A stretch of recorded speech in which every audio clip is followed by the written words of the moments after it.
Bonjour chers auditeurs de l'ODJ Média, notre chroniqueur de l'ODJ, Ahmed Nagy, partage son avis et sa réflexion, dans un article qu'il a intitulé « Le Polisario se remet à cibler les civils à Smara », qu'on écoutera ensemble dans ce podcast.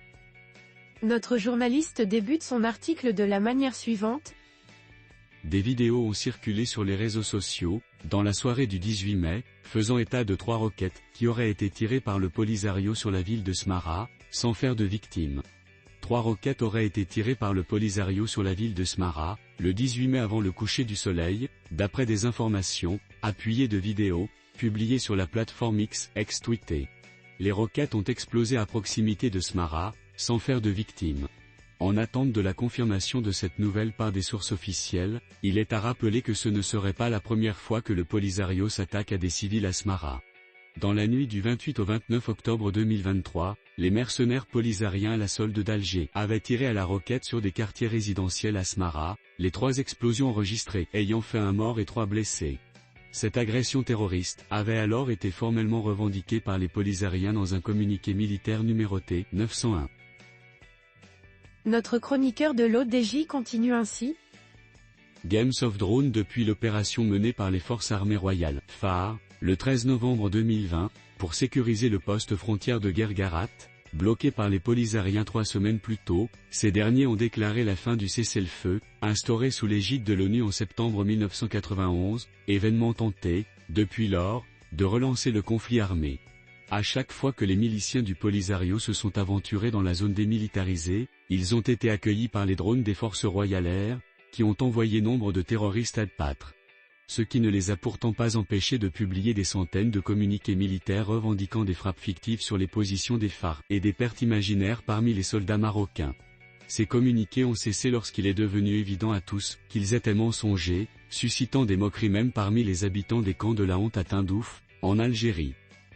La folie du désespoir face à l'incapacité totale des polisariens à atteindre le mur de sécurité érigé par les FAR et à réaliser le moindre résultat probant, des voix ont commencé à s'élever parmi les dirigeants du Polisario, appelant les habitants des provinces du sud du royaume à se soulever contre l'État marocain et à commettre des attentats terroristes pour semer le chaos et distiller la peur.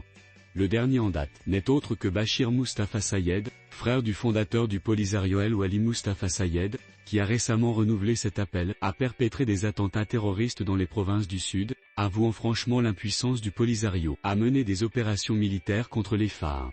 La véracité de la récente attaque à la roquette contre Smara est d'autant plus probable que la situation dans les camps du Polisario à Tindouf est explosive, amenant le Polisario, soutenu par l'Algérie, au bord de l'effondrement. Une situation explosive dans les camps. Un incendie ravageur vient de réduire en cendres une bonne partie du camp de Smara, dans l'Amada algérienne, y détruisant le plus important réservoir d'eau potable.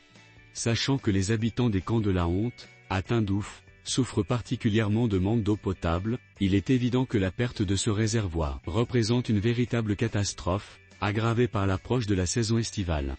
L'ancien présentateur du journal télévisé sur le chaîne de télévision publique Aloula, le traître Radi Leli, qui a dernièrement visité le camp de Smara, y a tourné des vidéos de propagande qui ont révélé le contraire du message qu'il cherchait à transmettre. On y a vu des habitants du camp désespérés et en colère, qui maudissaient le sort que leur a réservé le Polisario, ne réclamant pas plus que de l'eau pour épancher leur soif. Comme nombre de villes d'Algérie connaissent souvent des coupures de l'approvisionnement en eau potable, ce ne sont sûrement pas les dirigeants du pays voisin de l'Est qui pourront venir en aide aux habitants des camps de Tindouf. L'auteur conclut son article en ces mots.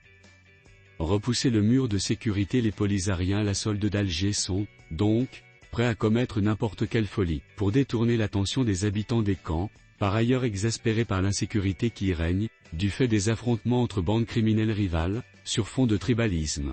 L'opinion publique marocaine est de plus en plus convaincue de la nécessité de supprimer la zone démilitarisée et de repousser le mur de sécurité jusqu'aux frontières avec la Mauritanie, à partir de laquelle les polisariens tentent souvent de s'infiltrer. Rédigé par Ahmed Nagy. C'est tout pour aujourd'hui sur R212. On se dit au prochain podcast de nos chroniqueurs de l'ODJ, restez à l'écoute pour plus d'actualités. Et merci de nous avoir écoutés, à très bientôt.